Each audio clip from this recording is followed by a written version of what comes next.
ஒரு கதை சொல்லட்டுமா? யாராவது உங்களால் முடியாது என்று சொன்னால் நீங்கள் என்ன செய்வீர்கள்?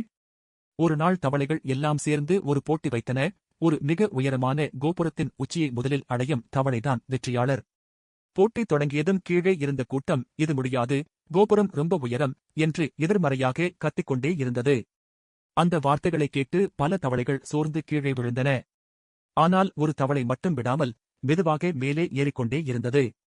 இறுதியில் அது கோபுரத்தின் உச்சியை அடைந்து வெற்றி பெற்றது.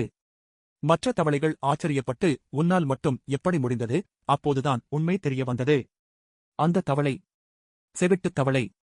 அந்த தவளை யாருடைய எதிர்மறை வார்த்தைகளையும் கவனிக்காமல் எல்லாரும் தன்னை உற்சாகப்படுத்துகிறார்கள் என்று நினைத்து தொடர்ந்து முயற்சி செய்தது என்பது தெரிய வந்தது.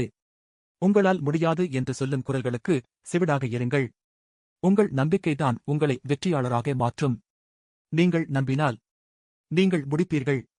இந்த வீடியோ உங்களுக்கு பிடித்திருந்தால் லைக் சப்ஸ்கிரைப் பண்ண மறக்காதீங்க.